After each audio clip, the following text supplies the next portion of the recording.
Alors, bonjour tout le monde. Aujourd'hui, je suis vraiment heureuse d'être avec Jabbar Lutfi. Donc, Agnès et moi, on a approché Monsieur Lutfi il y a quelques mois. En fait, on lui a demandé de créer une affiche thématique pour notre festival. Puis, Monsieur Lutfi a accepté avec enthousiasme d'embarquer dans le projet, même si c'est un projet naissant. Donc, on l'en remercie pour ça. Puis, on a, dans le fond, voulu vous présenter Monsieur Lutfi, en connaître un peu plus sur lui, sur son parcours, sur ce qui l'anime. Et donc, voir un peu la personne derrière l'œuvre. Donc, bienvenue, Monsieur Lutfi, à cette première entrevue du festival. Merci pour l'invitation. C'est vraiment un grand plaisir. Ça a été un plaisir de collaborer avec vous parce que j'aime beaucoup ce que vous faites, cette idée de un à un. Je trouve ça très beau. Ah On ben, devrait merci. avoir plus des choses comme ça. Moins du spectaculaire et plus de l'intime. Je suis 200% d'accord avec ça. Euh, donc, si vous voulez, je vais juste commencer avec des petits repères, peut-être. Donc, dans vos inspirations, quand on lit sur vous, vous citez Picasso, Bosch, Michaud et Van Eyck. Mais on se demandait, est-ce que vous puisez aussi chez des artistes qui sont hors du domaine de la peinture? Donc, des Oui, écrivains. oui, en fait, j'ai puisé au conte et surtout au théâtre. Euh, Mhm, J'écoute beaucoup du théâtre pendant que je suis en train de peindre. J'écoute des fois de la musique, mais c'est plus du théâtre parce que le texte me stimule davantage. Je ne saurais pas vous expliquer pourquoi. Je sais que je suis très attiré aussi par tous les arts qui font où on doit apprendre par cœur une œuvre, la répéter et la performer. mhm. Comme quand je peins, j'improvise. Euh, la plupart du temps, j'improvise. Même quand j'ai une structure préétablie, je laisse beaucoup de place à l'improvisation. Euh, Ce qui fait que je suis un peu fasciné par l'autre côté, par les interprètes. Je trouve que c'est un métier assez extraordinaire, en fait, d'être obligé d'écouter ce que le compositeur a fait, de le comprendre, de l'assimiler, et puis passer à un autre compositeur, puis refaire la même chose, et passer à une autre œuvre, puis refaire la même chose. Tout ce qui pénètre les interprètes dans leur pratique, c'est assez fascinant. Euh, Mhm. et comme vous cumulez toute une sensibilité, plusieurs sensibilités, plusieurs savoirs. Ce que nous, comme artistes visuels, en fait, dans notre nouvelle tradition moderne, là, ça s'est arrêté à l'académie, au 19e, où on est beaucoup plus dans l'expression de soi et dans la réflexion intime.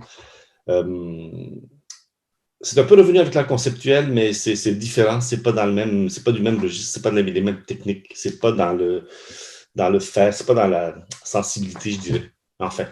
Mhm. Puis, juste par curiosité, ça vous distrait pas, justement, d'écouter un conte en même temps ou c'est vraiment. Est-ce que vous l'écoutez consciemment ou vous le laissez un peu Ah oui, oui, oui. s'imprégner?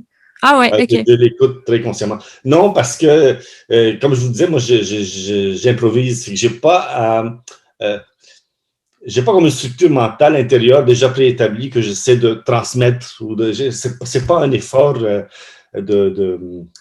cherche mes mots. C'est pas un effort technique, c'est pas un effort. J'ai pas à performer quand je peins. Je suis en train de me promener. Puis je trouve que le texte me donne un tonus. C'est étrange, je ne pourrais pas vraiment vous l'expliquer. Mhm. Mais je sais que le théâtre, la musique me distrait. S'il y a de la musique, on dirait que ça interfère. Alors que le théâtre, ça parle, c'est pas du même registre. Ah, Pourtant, OK, c'est quand vraiment c'est intéressant. musical, c'est bizarre, il faudrait étudier ça. C'est fou parce que dans ma tête, je sais pas, on est souvent entouré de sons puis de musique. Fait que comme j'aurais une première impression de la musique, ça dérange moins que les mots, en fait. Oui, Fait ben que oui. c'est intéressant le. Et c'est votre langage aussi, c'est ça c'est votre moteur aussi, j'imagine. Mhm. Dans la Ouais. musique. Mhm. Ouais, non, je suis assez inculte musicalement. Puis j'ai l'impression que je suis un peu handicapé parce que par Dans rapport quel à sens? c'est que j'ai pas de mémoire. Maintenant, je suis en train d'écouter une pièce musicale. Une fois que les 30 premières secondes sont passées, je me souviens plus qu'est-ce qui a été dit dans cette phrase-là. Puis je suis toujours dans l'instant. Fait que j'ai comme quand on parle de Wagner, qui a une structure monumentale à ses œuvres, c'est que Mhm. se déploie à travers le temps, là. Ben, moi, j'ai pas accès à ça parce que j'arrive pas je n'y suis pas sensible, j'arrive pas à l'entendre parce que j'oublie qu'est-ce qui a été fait avant. Fait que la Mhm. structure n'a pas le temps de se déployer. Puis en plus, j'ai vraiment pas une formation musicale. J'ai eu un cours quand j'étais au secondaire, puis c'était très mauvais. pour le dire. C'est que je suis analphabète, là. Il y a comme manque un savoir minimal pour pouvoir appréhender des œuvres musicales d'une façon quelconque. Je suis sensible au sens où quand je l'entends, quand j'entends de la musique, je suis un peu ébloui, mais ça reste dans l'impression passagère. Tu sais, ça ne s'accumule pas en moi. Tu sais. Puis quand vous peignez, est-ce que c'est un peu le même processus? Dans le sens où est-ce que c'est vraiment dans le moment, puis ça s'enlève au fur et à mesure? Oui, en fait, parce que mes tableaux sont super foisonnants, il y a plein de détails, fait que c'est impossible de se souvenir de tout ça. Mais il reste quand même, il y a une structure à tout ça. Souvent, mes tableaux ont une histoire, un récit, une mise en scène, sur laquelle vient se greffer d'improvisation de toutes sortes, d'une multitude de détails jusqu'à l'infini. Puis souvent, mes tableaux sont précis jusqu'à la limite du visible. Là, et tout ça, c'est improvisé. Fait que, oui, il y a beaucoup de choses qui passent, que j'oublie, mais il y a quand même des espèces de vagues de fond qui sont en train d'apparaître sur l'œuvre. C'est un mélange. Mais ça marche pour moi en peinture, mais en musique, j'y arrive pas. Ça, c'est... Ouais. C'est le propre de chaque personne. C'est fou à quel point on a des trucs qui résonnent ou qui ne résonnent pas. Oui, mais, l'art, c'est vaste. Là. C'est qu'on peut être... c'est vaste. Puis comment vous savez, justement, vu que c'est un processus qui est tellement comme organique, là, justement, des espèces de montées et tout, quand est-ce que vous savez que c'est fini, justement, que vous en avez assez fait? J'ai quelques paramètres, j'en ai peut-être 6 ou 7. Là. Par exemple, est-ce que la densité poétique est partout pareille sur la surface? Est-ce que quand je regarde un détail, est-ce que je suis aussi excité là que quand je regarde un autre détail ailleurs, par exemple? Est-ce que la structure est aussi excitante que les détails? Est-ce que si je continue l'œuvre, est-ce que l'œuvre va être tellement modifiée que c'est un autre tableau? Est-ce que j'ai tout dit ce que j'avais à dire? Est-ce que le tableau m'intéresse encore? Est-ce que quand je suis en train de peindre, mon désir grandit toujours ou il s'estompe? Il y en a une aussi, elle est un peu difficile à expliquer, celle-là, c'est est-ce que je me sers d'effet de réel? C'est-à-dire, est-ce que ce détail-là dans le tableau, et quand je le regarde, est-ce qu'il atteint un certain seuil de complexité comme si je regarde à côté dans la nature, là, comme si je regarde ce qui est devant moi là. Ça, c'est super complexe. Je ne pourrais jamais résumer ça par des mots ou par une idée. Est-ce que cette partie du tableau ou ce tableau se résume à une idée? S'il se résume à une idée ou à des mots, ça veut dire que mon travail n'est pas encore fini. Je continue jusqu'à ce que ça explose dans le visible, jusqu'à ce que ça devienne plus complexe que juste une phrase ou un mot ou une idée. Est-ce que vous partez souvent de justement quelques idées, quelques phrases, puis après ça se complexifie, mais est-ce que c'est comme le premier jet? En règle générale, j'improvise. Je commence à barbouiller, les idées apparaissent, puis comme je disais, il y a les petits désirs du moment, mais il y a aussi les vagues de fond. Quand on improvise depuis longtemps, on a comme des choses à dire. Le jeu se complexifie, justement. C'est plus juste des images qui passent. Il y a des images qui passent, mais il y a des images qui veulent rester. Et c'est celles-là autour desquelles je brode autour de celles-là.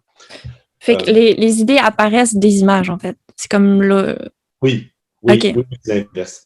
Des fois, j'ai comme envie de dire quelque chose. Par exemple, j'ai fait un tableau. J'ai jamais réussi à le mener à son sommet, ce concept-là.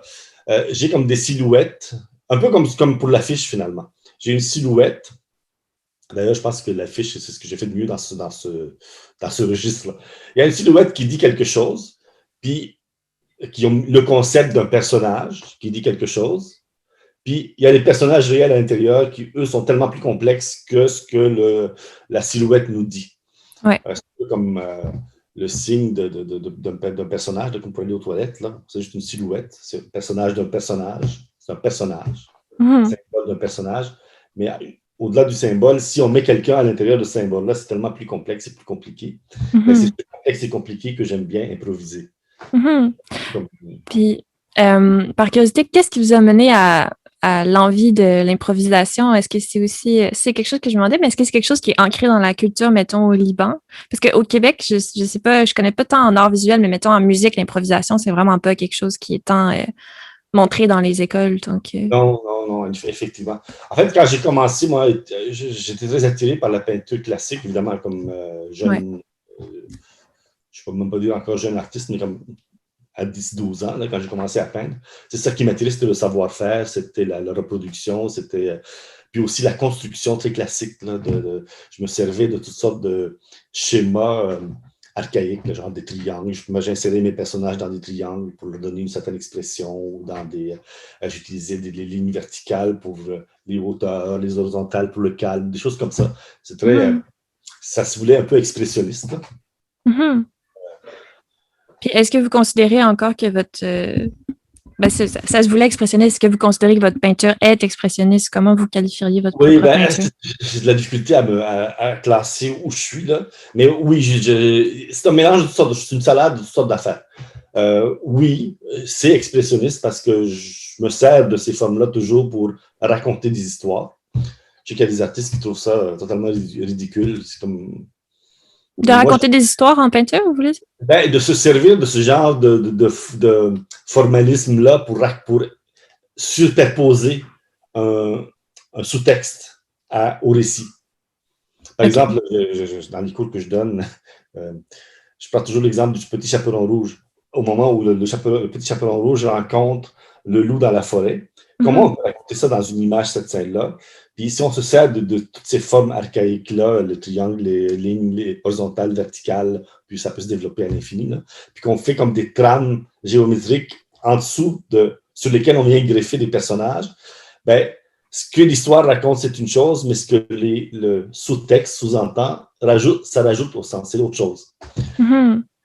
C'est très ardu pour les artistes de faire parce qu'on dirait qu'il faut tout contrôler. Mais vient un moment où on est plus à l'aise avec ça. Puis, en fait, c'est quelque chose que j'essaie de développer. Dans mes cours, j'essaie de pousser les artistes à jouer ce jeu-là. Mm-hmm. C'est pas évident, parce qu'on n'est pas formé pour. Ouais. Puis justement, c'est quoi votre approche par rapport à l'enseignement? Comment vous interagissez avec vos élèves? J'ai créé 4 formations que je donne surtout à des artistes professionnels qui cherchent du ressourcement. Okay. Je le fais en toute modestie parce que souvent, c'est des gens qui ont plus d'expérience que moi dans la vie en général ou en peinture des fois aussi.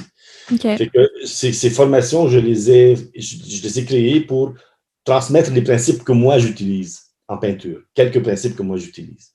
Puis j'aimerais ça des fois que d'autres artistes le fassent aussi pour que j'aille puiser là. On s'est créé comme un bassin de formation, de formateurs entre nous. Là, est-ce que vous êtes souvent inspiré par le travail de collègues? Est-ce que ça vous nourrit? Vous êtes plus du genre, moi, il faut que je reste un peu dans mon monde, je ne veux pas que ce soit trop contaminé par d'autres influences? Non, c'est l'inverse. Moi, j'aime beaucoup les contaminations. Ouais. Je ne vais pas tomber dans l'imitation parce que ça n'arrivera pas. C'est trop plate. Imiter, c'est trop plate. Mais ça m'excite. Je vais m'essayer à ça. J'ai beaucoup aimé Goya, j'ai utilisé Goya, j'ai beaucoup aimé Michel-Ange. Ce que je comprenais de Michel-Ange, je l'ai essayé d'utiliser. Ce que je comprends des autres, finalement, j'essaie de l'intégrer. Quand je vois quelque chose que je n'ai jamais essayé, je l'essaie. Mais vient un moment où, ça fait quand même 30 ans que je peins à temps plein, là. Vient un moment où c'est... On dirait que ça coule de source. Tu ne te rends même plus compte que tu es en train d'imiter quelqu'un, parce que aussi, ton œuvre devient tellement complexe et compliquée que tu ne sais plus qu'est-ce qui vient de quoi, qui vient de où. C'est un flou. Puis, est-ce que vous avez... je sais qu'il n'y a pas de moment précis où est-ce que ce flow-là arrive, mais est-ce que vous vous rappelez à peu près quand est-ce que c'est vraiment devenu naturel? Parce qu'admettons, c'est des médiums différents, mais je pense que comme jeune musicien, on a beaucoup de moments de comme ça marche pas, puis on cherche le flow, puis on veut donc bien avoir ce flow-là. Mais plus tu le cherches, moins il vient à toi. Fait que quand est-ce que ça a commencé à couler de source un peu plus? En fait, OK. Ça coule de source, règle générale, mais ça n'arrive pas à un moment où ça coule toujours de source. Okay. Je trouve que 90%, 95% de notre travail, c'est d'apprendre à déjouer ces moments de sécheresse-là. Okay. C'est terrible parce que il y a des... on va appeler ça des blocages, là, on a l'habitude d'appeler ça des blocages en peinture. Il y a des blocages du débutant, il y a des blocages du chevronné, puis je ne sais pas qu'est-ce qui m'attend après. Ouais. Puis c'est jamais les mêmes. Au début, on est bloqué parce que techniquement, on n'arrive pas à le faire, on ne sait pas comment peindre un œil, on ne sait pas comment, on n'a pas assez de langage plastique, là, comme Les codes ne viennent pas spontanément, leur Ouais. diversité, leur complexité ne viennent pas spontanément, leur raffinement. Mais avec l'exercice, ça vient. Puis là, on oublie ça. C'est plus un blocage. Là, il y en a d'autres qui arrivent. Mais j'aime bien ce que Marc Séguin, le peintre, il dit la source est intarissable. Ouais. Puis je crois beaucoup à ça. Moi, je pense que notre état naturel, c'est le flow, justement. Ça coule de source. Ça, c'est notre état naturel. Quand ça ne coule pas de source, quand les idées ne nous viennent pas, quand on n'est pas inspiré, quand on n'a pas de plaisir à faire ça, il y a toutes sortes de raisons pour lesquelles ça arrive. Moi, j'en ai identifié quelques-uns pour moi. En tout cas, en ce moment, c'est ça. Là. C'est l'espèce d'embouteillage. Il y a trop d'idées, il y a trop de désirs, puis j'arrive pas à choisir sans renoncer à quelque chose d'important. Puis c'est un peu, surtout que là, je vais avoir 56 ans le mois prochain. Ça en fait dans 2 semaines. Joyeux anniversaire! Puis j'arrive à un moment dans ma vie, je sais pas si je pense que je fais du coq à l'âne, en tout cas. C'est correct, on aime ça. Ouais, c'est un peu comme ça que je peins d'ailleurs. Littéralement. Oui, où j'ai 60 projets qui donnent dans mes carnets. C'est des gros projets. Puis, dont 2, 3, là, c'est comme ça me prendrait 5 ou 6 ans ou 10 ans à développer. Wow. Donc, ça me prendrait 5 ou 10 ans, mais dans une ascèse absolue où je fais rien d'autre et pour le mener à maturité. Fait que je suis pas sûr que je vais avoir le courage de faire ça. Puis j'ai plus envie de le donner à quelqu'un d'autre. Voici l'idée, là, fais donc quelque chose avec ça, s'il te plaît. C'est une bonne idée, mais je suis pas prêt à payer le prix. Enfin, je suis pas sûr, je sais pas, j'ai réfléchi. Fait qu'en ce moment, je suis dans cet embouteillage-là. Mais ça, c'est un grand embouteillage. Là, ça fait... je viens de déménager à la campagne. Oui. Je me suis attendu à ce... Puis, j'ai pas besoin de gagner ma vie, j'ai pas besoin d'argent de façon urgente. Là, je suis relativement indépendant pour l'instant. Relativement, on s'entend. Je ne vis pas comme un aristocrate, mais la maison ne nous coûte pas cher. J'ai pas besoin de courir après l'argent. Déjà, ça, je suis libre. Ouais. J'ai du temps devant moi, j'ai pas besoin de travailler pour faire quoi que ce soit. J'ai besoin juste de faire ce que j'ai envie de faire.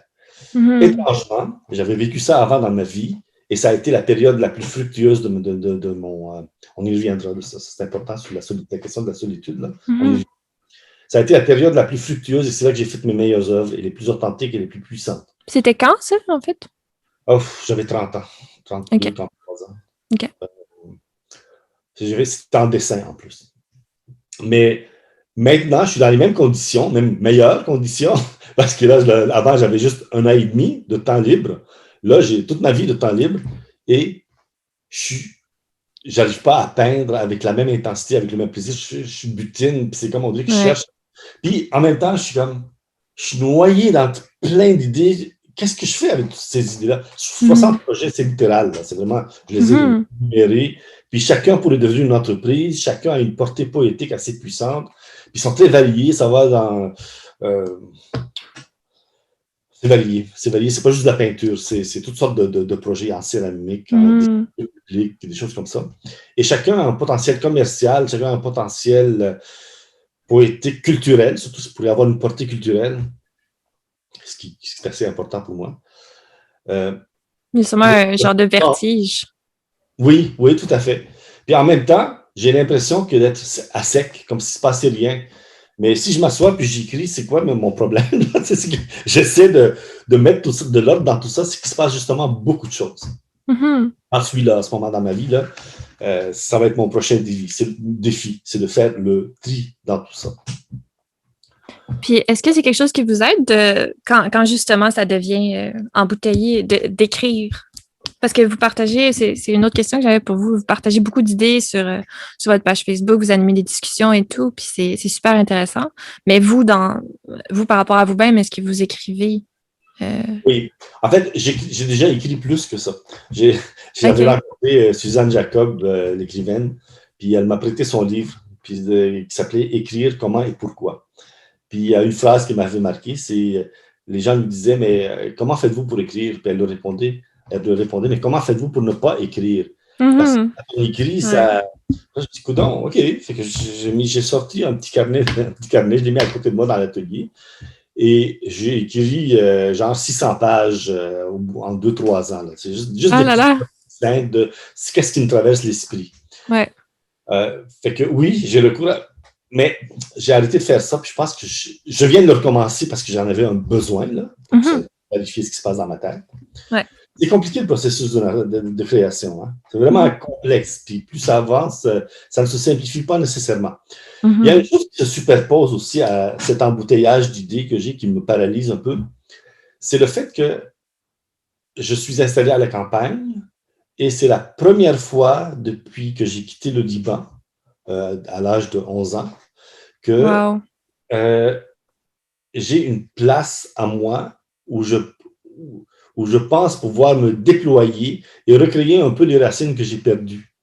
C'est comme j'ai une maison où je peux me déployer autrement que dans le cadre de la peinture. Finalement, jusqu'à maintenant, dans les dernières années, j'ai vécu à travers la peinture. Tout mon rapport social s'est créé à travers la peinture et mes relations familiales et amicales, mais c'était vraiment plus la peinture où je me montrais. C'est étrange, c'est vraiment très restreint, mettons, comme expérience de vie. Là. Comme l'identité. Oui. Votre identité, c'était vraiment... Mais maintenant, disons, c'est comment... quelle identité vous voyez qui émerge, mettons, avec ce nouvel enracinement? Oh! J'ose même pas employer le mot enracinement, parce qu'enracinement, il y a comme... Tu t'enracines dans une culture, dans un milieu, mais j'essaie de recréer un peu mon Liban natal, là, mon village, mais c'est impossible parce que ma famille était là depuis plusieurs générations. Je vous donne un exemple.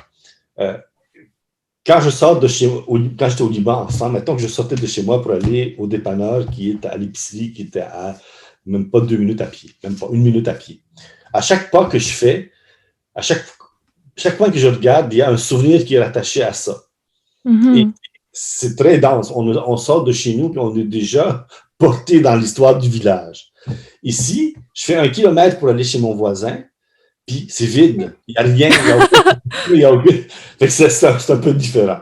Je ne pense pas que l'histoire de l'enracinement est un peu réaliste dans ce cas-ci. Par contre, là où je faisais une œuvre qui était uniquement à l'intérieur d'un cadre de peinture, à l'intérieur d'un cadre, littéralement, à l'intérieur sur une surface plane, là, je fais une œuvre dans mon potager, dans mon jardin, sur la maison qu'on va rénover, je fabrique des choses. C'est très différent. Il y a un jardin de fleurs que je veux faire, mais il ne sera pas immense parce que je n'ai pas le temps. Il va être tout petit, genre 2 pieds par 10 pieds, un petit jardin miniature, mais j'espère que je vais pouvoir m'enivrer là-dedans. Puis, est-ce que c'est la première fois qu'il y a pas un côté utilitaire un peu à votre travail manuel, mais quasiment? Parce qu'avant, c'est ça, vous étiez à Montréal avant d'aller en campagne. Je suis dans un appartement. J'ai toujours eu des ateliers, genre dans mon salon, un garde-robe, puis un sous-sol. Puis c'était parfait, là. C'est comme ça m'a permis de ne pas m'encombrer de toutes sortes d'affaires. Mais j'ai vécu dans le bordel aussi. Tu sais, le reste de la maison était bordélique. Le reste de l'appartement était toujours parce qu'il fallait que les tableaux traînent quelque part. Puis, comme j'ai fait des projets en théâtre, des costumes pour le théâtre, des accessoires, j'ai enseigné. Fait que tout mon appartement, mon lieu de vie était toujours bouleversé constamment. Ce qui fait que je vivais comme un nomade. Puis la seule chose qui était constante, c'était le cadre de la toile. C'est quand même une ascèse obligée. C'est drôle. Ça a été bon. Ça m'a permis de me déployer là-dedans, puis de m'exprimer, d'avoir quelque chose à dire, finalement, d'avoir quelque chose à enseigner, à partager avec mes collègues artistes. Là. Puis, c'est quoi justement votre rapport à la cèse? Parce que c'est peut-être ça aussi dans le changement d'environnement, de l'adaptation. Disons que j'ai pas été très... ça n'a pas été difficile pour moi d'avoir une pratique esthétique. Je me levais tous les matins. C'était facile, moi. Je me levais du lit. 5 minutes après, j'étais en train de peindre pour... Okay. C'était pas quelque chose de... Je me disais, oh non, il faut que j'aille travailler. Ça m'arrivait jamais. Parce que c'était toujours dans le plaisir.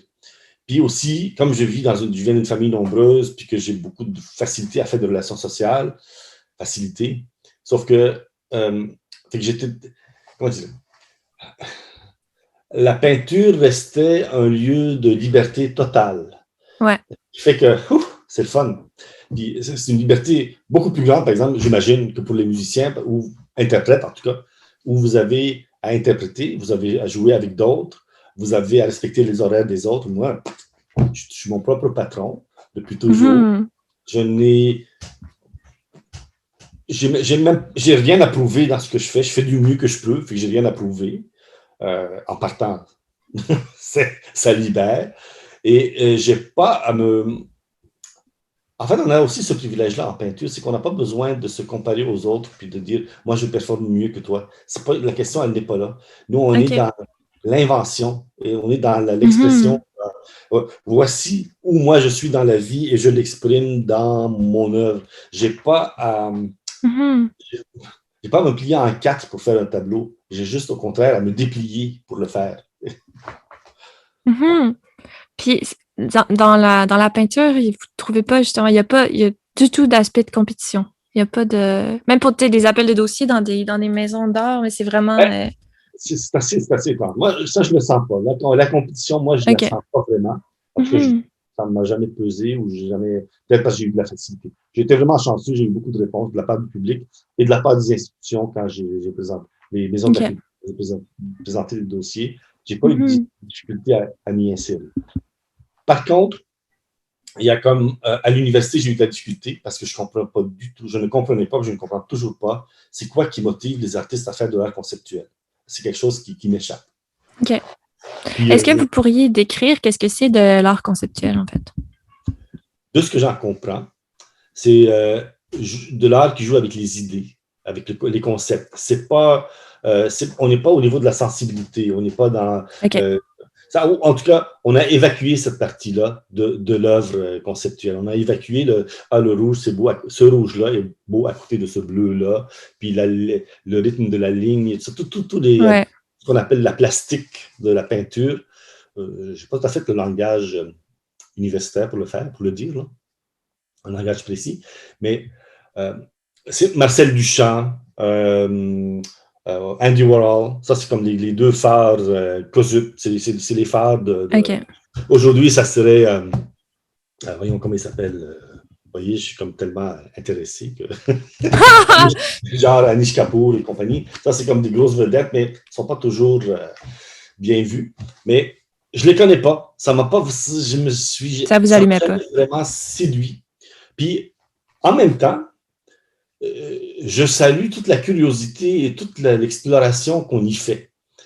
De Ouais. ce que j'en ai vu, de ce que j'en ai saisi, c'est vraiment, c'est vaste et c'est fascinant et c'est intelligent et c'est curieux, c'est cultivé. Mhm. Alors que nous, dans le milieu des arts visuels, plus traditionnels, on va dire ça comme ça, là, plus du côté de la sensibilité, on est souvent con. On a un langage souvent nono. Puis les gens qui sont plus curieux, moins figés dans leurs idées, comme moins, mettons la peinture académique, là, oh mon Dieu, il y a des tenants de la peinture académique du 19e siècle, là, encore aujourd'hui, qui trouvent que Duchamp, c'est de la niaiserie. Mhm. Picasso, c'est niaiseux, ou Mhm. c'est paresseux. Ben voyons, ça n'a pas de sens. Comme, Mhm. je trouve que cette attitude-là a chassé tous les artistes visuels plus traditionnalistes, mais qui sont curieux, ça Ouais. les a amenés dans l'autre camp. Ce qui fait que nos institutions je ne sais pas comment nous appeler, les artistes traditionnels, les artistes visuels, on va dire, par rapport au conceptuel, les artistes visuels, nos institutions à nous, ont été vraiment comme, ont fondu comme neige au soleil, on va dire, parce que Mhm. les éléments dynamiques, on n'a pas trouvé d'écho dans ce milieu-là. Ce qui fait que qui reste comme institution pour défendre les arts visuels? Euh, D'ailleurs, une question que je trouve très étrange. Pourquoi les arts visuels les institutions des arts visuels ont été complètement envahies par l'art conceptuel, alors qu'en théâtre, en musique, en danse, il reste des institutions pour défendre la danse, puis il y en a d'autres qui défendent la danse conceptuelle. Fait que, Ouais. pourquoi tout le reste est varié, mais chez nous, en art visuel, on a été complètement mis de côté. Pour moi, c'était comme un Mhm. mystère, mais c'est intéressant. Parce que c'est intéressant, puis ça nous donne un certain avantage. C'est qu'on est devenu pauvre, mais on est devenu aussi totalement indépendant. Mhm. Puis ce qui fait qu'on passe sous le radar. Si on exprime quelque chose en art visuel qui soit si c'est sophistiqué, c'est comme on a un terrain vierge là, à explorer, à exploiter, nous les artistes. Et on ne sera jamais. Il n'y a personne qui va venir nous dire, comme pour Kanata ou pour Slav à l'époque, il y a quelques années, qui ont fait. Je ne dénigre pas le problème, je trouve ce problème très intéressant. Mais il n'y a personne qui va venir nous dire, comme on peut le dire à Robert Lepage, mais pourquoi tu fais ça? Tu as manqué quelque chose dans ton temps. Nous, on est seuls avec nous-mêmes. En théâtre, en danse, en musique, ce sont plus des arts collectifs. La politique fait partie de l'œuvre. On ne peut pas faire du théâtre qui n'est pas politique parce que c'est tout le monde qui sont mis ensemble pour faire une œuvre. Fait que là, il y a des tensions. Là. Je ne dirais pas que c'est principalement politique, mais c'est politique aussi. C'est au même niveau que juste tous les artistes qui créent des affaires dans leur tête, qui s'expriment librement, c'est bienvenu, mais ça s'inscrit dans la politique sociale, dans un mouvement de groupe. Nous, en fait, on est toujours tout seul. Et ce qui fait qu'on est effectivement, nous, on est encore soucieux de qu'est-ce qui se passe à l'intérieur de moi. Libre, totalement libre, qui je suis, moi. On est encore en train de répondre à cette question-là. Alors qu'en théâtre ou en musique, en tout cas quand c'est des créations collectives, qui je suis, moi, dans la société. Mais quand moi je peins, je ne suis pas en train de me dire qui je suis, moi, dans la société. Qui suis-je, moi, dans la nature, devant Dieu, qui suis-je, moi. C'est plus ça. C'est pas la même dynamique. Alors, l'avantage que nous avons, et je pense que nous, on peut être comme un levier, parce que nous sommes totalement libres et que notre préoccupation, c'est libre, qui suis-je? Dans ma solitude, qui suis-je? C'est comme si on revient encore à la base sur laquelle la société se construit. Nous, on est encore en train de nous, c'est l'être sauvage jeté dans le monde. Sur nous. Puis, qu'est-ce que vous répondriez à votre propre question, libre, qui suis-je? Je vais te donner une boutade parce que allez regarder mes tableaux. OK, c'est quand même une bonne réponse. Mais c'est quoi, tu sais, dans votre réponse, vous parlez aussi beaucoup de, justement, c'est le rapport qui est politique mais en même temps, vous êtes quand même quelqu'un de très politisé. Mais j'imagine que c'est quelque chose que vous voyez comme séparé de votre vie intérieure, disons. Est-ce que vous êtes capable de comme séparer le monde extérieur, le monde intérieur, votre vie spirituelle? Comment vous vivez? L'un est la prémisse de l'autre. C'est comme si on crée si la politique, elle est là, mais d'abord, je ne suis pas très politisé. C'est pas vrai. Non? OK. Je ne suis pas très politisé, je ne suis pas très érudit. Je n'ai pas lu beaucoup. Tout ce que je mets sur Facebook, mes interventions publiques, c'est beaucoup de témérité. En fait, c'est que je réfléchis à haute voix. Comme quand je faisais mon journal intime. Il y a plein de fils qui dépassent. J'ai appris à resserrer un peu mon expression, disons, mais je lance la balle, une réflexion, puis je m'attends à ce qu'on me réponde. Je m'attends à ce que quelqu'un me dise non, là, tu te trompes là, ou regarde ça autrement. Puis ça, très vite, c'est comme je rebondis, puis mes idées changent assez vite. Mais c'est quelque chose de beau en même temps, de justement avoir l'humilité d'être capable de, je ne sais pas. Je pose la question, j'ouvre le sujet. Mais je ne sais pas comment on pourrait faire autrement. Mais il y en a beaucoup qui font autrement. Il y a beaucoup de certitudes, mettons. Oui. Mais l'opinion, pour moi, c'est la chose la plus superficielle qui soit. Moi, c'est mon opinion. Là, comme, oui, on s'en fout. Demain, tu vas la changer, ton opinion. Parce que dès que tu vas avoir une nouvelle donnée qui va rentrer, ton opinion, elle ne sera plus la même. Puis le monde est suffisamment complexe et vaste pour qu'à toutes les 2 minutes, tu as une nouvelle donnée qui rentre.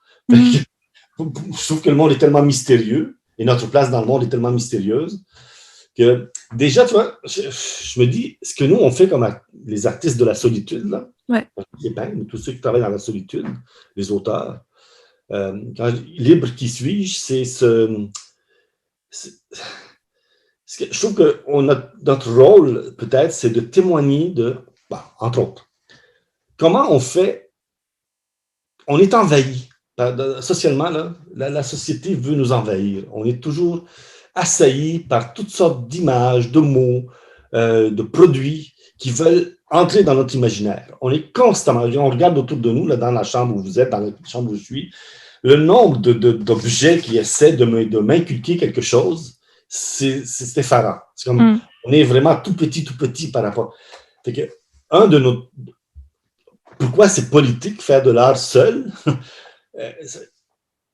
Comment on fait apparaître dans son fort intérieur, là, comment on fait apparaître une image ou une idée? Comment on peut, avec tout le brouhaha qu'il y a autour de nous, qui essaie de nous envahir, comment faire silence et faire naître quelque chose de l'intérieur vers l'extérieur? C'est pas évident. C'est pas évident. C'est vraiment, c'est un métier. Puis, est-ce qu'il y a des pratiques qui vous aident particulièrement là-dedans ou justement pour faire émerger quelque chose en dedans de vous en étant pas trop influencé par... Est-ce que vous avez une salle plus vide? C'est pas sans être influencé. C'est tout en étant influencé, comment faire venir quelque chose de soi. Qu'est-ce qu'on répond? Comment répondre et entendre sa réponse? De tout ce qui est pratique artistique, tout ce qui est art fait ça. Et même quand on est en théâtre, en politique, là, même quand on fait du théâtre politique, il faut quand même mettre quelque chose sur la scène. La scène est vide et il faut y mettre quelque chose. À partir de quoi on choisit qu'est-ce qu'on met sur la scène? C'est un peu, je vois un peu mes tableaux comme ça, comme une scène sur laquelle apparaissent, défilent toutes sortes de personnages, mais ce n'est pas les mêmes paramètres qu'en théâtre, par exemple. J'ai perdu mon idée. Ok, je vais essayer de trouver... Dieu. Ah oui, c'est toujours un bon sujet. Oui, c'est quoi? En partage, je ne suis pas croyant. Ouais. Mais je trouve que... je ne suis pas croyant. C'est-à-dire que je ne crois pas... en fait, c'est que ça... L'au-delà, puis est-ce qu'il y a un Dieu, un tout-puissant, ça ne m'intéresse pas. Je ne trouve pas que le problème, il est là. C'est un sujet qui m'intéresse beaucoup. Je trouve que les religions, souvent, ont été vraiment horribles. Elles ont jeté beaucoup de poudre aux yeux, elles ont menti, elles ont été cruelles, elles ont servi des intérêts qui n'étaient pas toujours honnêtes, qui n'étaient pas toujours humanitaires. Puis ça a fait que tout le monde a fait « Yark! On n'en veut plus ». Ou en tout cas, on finit par dire ça un jour. On dit « Yark! J'en veux pas ». Mais je trouve qu'en faisant ça, on jette le bébé avec l'eau du bain. Parce que toutes ces religions-là se sont accaparées un langage universel. Elles ont pris des mythes qui circulent depuis la nuit des temps, des récits qui circulent depuis la nuit des temps, des images qui circulent, qui nous appartiennent à tous, et elles les ont pervertis ou elles les ont canalisés pour servir leurs intérêts. Puis ce qui fait qu'on nous les a volés, ces mythes-là. Tous ces récits, on les a volés. Les récits populaires, les récits de l'humanité ont été accaparés et détournés. Puis nous, une de notre fonction, nous les artistes, libres qui suis-je, c'est de reprendre ces mythes-là, puis de les ouvrir dans notre solitude à nous-mêmes, de les ouvrir pour nous-mêmes. Dieu, rédemption, infini.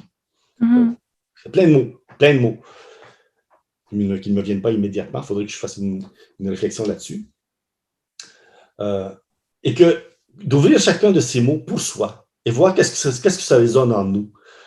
J'ai fait ça souvent dans mes tableaux où je reprends des mythes ou des contes et qui ne me plaisaient pas puis que je les racontais autrement pour voir qu'est-ce que ça donne. En ce moment, je suis en train de travailler, ça fait longtemps que je travaille là-dessus, puis là, je tourne autour de ça, c'est difficile. Le mythe d'Abel et Caïn dans la Bible, j'ai toujours trouvé ça horrible, cette histoire-là. On nous montre que cette espèce de... le Dieu électeur, pas électeur, mais le Dieu qui aime l'élitisme, qui aime certaines affaires et qui n'aime pas d'autres. Certains désirs puis pas d'autres. Puis il va en tuer un, puis il va privilégier l'autre. Il va maudire l'un, puis privilégier l'autre. Je trouve que c'est un Dieu très mesquin et cheap. Pour Dieu, là, je me dis, c'est quoi le problème avec l'illumination instantanée? C'est pour tout le monde. Hein? Je promeux ça. Fait que j'ai repris ce mythe-là, puis je suis en train de le raconter autrement, où tout le monde est bien. Tout le monde paraît bien là-dedans. Et Caïn, Abel et Dieu. Tout le monde et le spectateur qui regarde. Fait que j'aime ça, cette idée de reprendre les mythes et de les réinventer autrement. Ils resteront toujours là. L'os du mythe, il va toujours rester. Mais je trouve ça... Le faire pour soi d'abord, dans son intimité, puis peut-être après, on les partagera. Je crois qu'une des fonctions des artistes, les artistes en général, pas seulement les arts visuels, mais tous les artistes, c'est d'inventer constamment des religions. Toujours. D'être toujours en train de réinventer des religions et de créer des bases pour une nouvelle culture à chaque fois. Qu'est-ce que vous voulez dire exactement par inventer des religions, inventer des systèmes de croyances? C'est pas un peu rigide comme... J'en ai inventé une prémisse à une religion. Une religion. Okay? OK. Dieu, ayant créé l'univers, tout à coup, il a eu honte devant la souffrance de ses créatures. Il a eu tellement honte qu'il s'est effondré et il s'est éparpillé, puis il s'est caché dans le cœur de chacun des êtres vivants. Puis nous, notre mission, c'est de le rassembler, de le traquer, de le chercher, de le rassembler, de l'éduquer et de lui redonner, de lui trouver le chemin de la dignité, et pour lui et pour nous. Ça, c'est une prémisse à une religion. Comme ça, je m'amuse à faire ça dans mes temps perdus. Je me réveille la nuit pour penser à ça. OK, il va falloir partir la trend chez les musiciens. Tout à fait. Tout à fait. Nous, les artistes visuels, on pourrait créer l'aspect visuel, des images de ces religions-là. Puis vous faites la musique pour ça. En fait, c'est que j'ai l'impression que chaque objet qu'on produit, il charrie avec lui un genre de culture, une culture. Chaque chose qu'on fait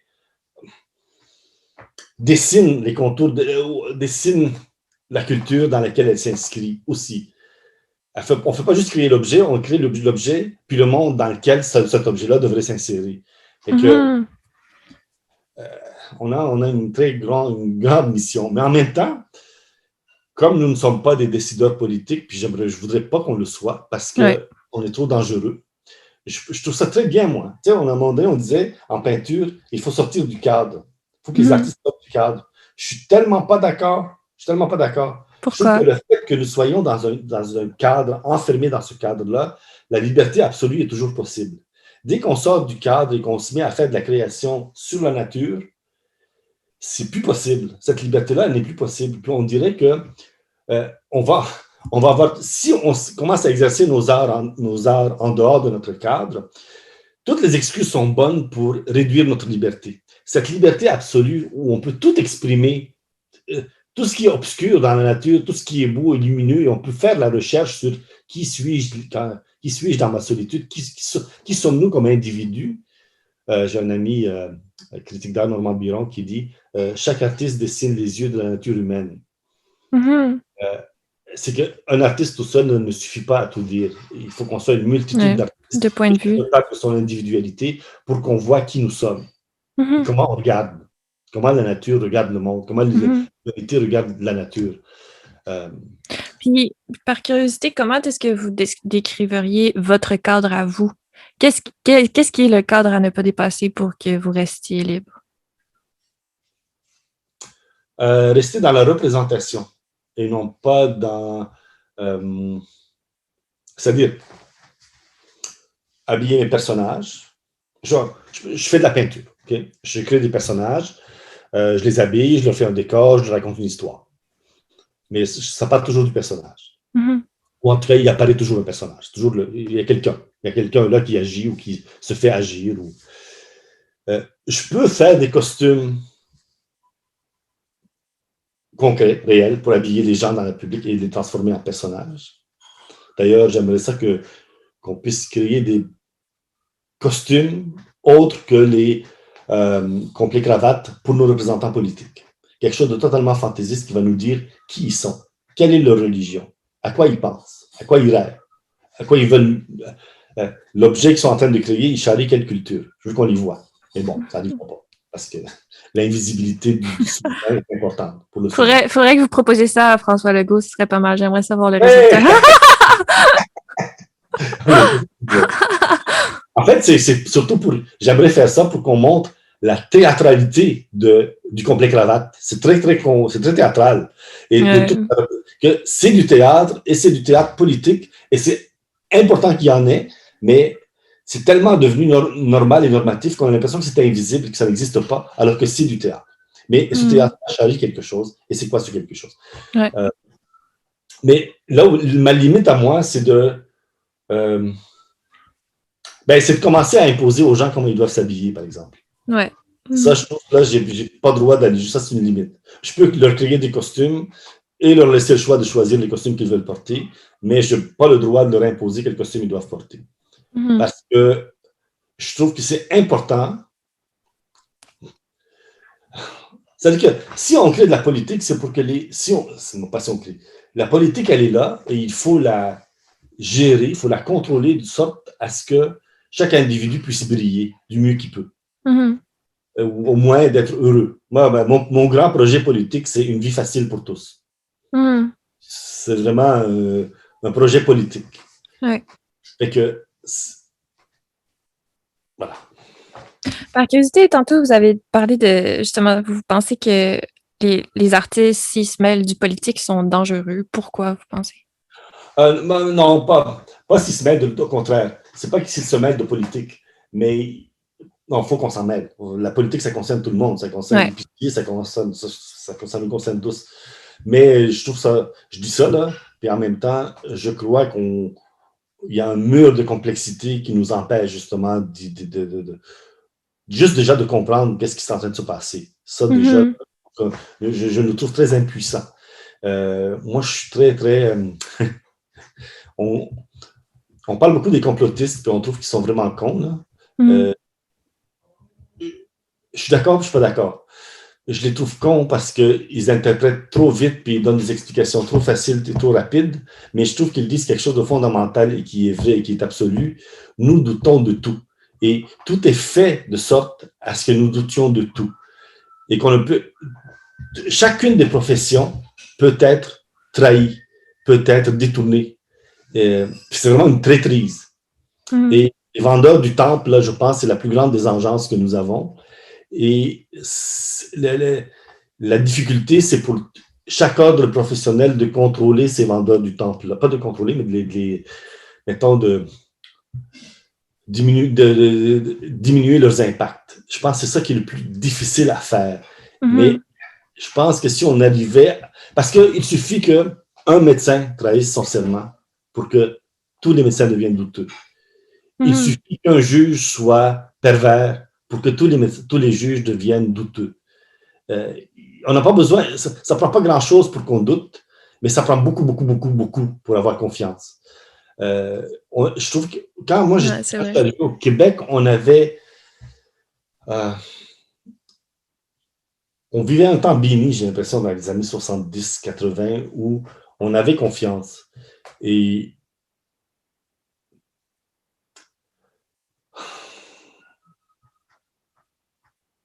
je ne sais pas comment dire. Je trouve que les Québécois avaient quelque chose de vraiment magnifique, puis que moi, je n'ai pas beaucoup voyagé, mais en tout cas, je ne voyais pas ça au Liban. Cette espèce de modestie dans les idées qu'on exprime. On peut faire quelque chose d'extrêmement important et extrêmement complexe et de réussir et de ne pas s'en vanter. Ça, j'ai trouvé qu'il y avait quelque chose OK, là, on peut travailler, là, on peut faire quelque chose pour l'humanité. Là, il y a quelque chose où on n'est pas des pétules brous. À un moment donné, j'ai cherché un artiste pour engager, pour qu'il vienne enregistrer un texte pour l'anniversaire de mon ex-conjoint. Puis, je lui demande qui tu aimes. Il me dit, j'aime beaucoup, mon Dieu, Jean-Louis Miette. Jean-Louis Miette, il venait de gagner le masque du meilleur comédien. Fait que moi, je suis un nobody dans le milieu des arts. Il n'y a personne qui me connaît, je connais personne. Fait que je connais quelqu'un qui le connaît, il me donne son téléphone, je l'appelle, le gars, il accepte. Je dis OK, on se donne rendez-vous, on va au studio d'enregistrement, on enregistre le texte. That's it. Il me disait, en Europe, c'était impossible. Impossible, même d'avoir son numéro de téléphone ou de pouvoir lui parler. C'est lui qui m'a rappelé directement. Et je me dis, OK, là, on est dans un autre monde. Parce que je ne sais pas, on s'égare peut-être un peu là. C'est justement l'espèce d'accessibilité. Est-ce que vous pensez que c'est quelque chose qui est vraiment important pour les artistes de se rendre accessibles à d'autres puis au public? Je pense que oui, mais il y a comme deux cultures en compétition. Il y a la culture de la vedette et la culture de l'artiste. c'est pas tout à fait pareil. En C'est quoi que vous les différencierez, mettons? euh, l'artiste, il travaille sans les accessoires de l'art et sans les parasites de l'art, mettons. Puis la vedette, dans une des questions que vous m'aviez posées avant, c'était une galerie ou un lieu à voir au Québec. Mhm. Mon lieu, je trouve que c'est comme une espèce de temple absolument magnifique, c'est le Musée d'art contemporain singulier, le Musée d'art Oui. singulier contemporain de Mansonville. Mhm. C'est fabuleux comme idée, comme projet. C'est un collectionneur, c'est deux collectionneurs en fait, plus lui, je crois, en fait, je ne suis pas sûr, c'est un couple.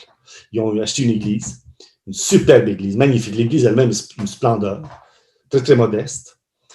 Puis ils y vivent et ils y ont installé un musée d'œuvres qu'ils ont collectionnées où ce sont des artistes singuliers. C'est-à-dire, c'est des artistes, on appelle ça comme ça, c'est des artistes qui ne travaillent pas ni pour l'histoire de l'art, ni pour la carrière, qui font une œuvre pour l'effet que l'œuvre leur fait.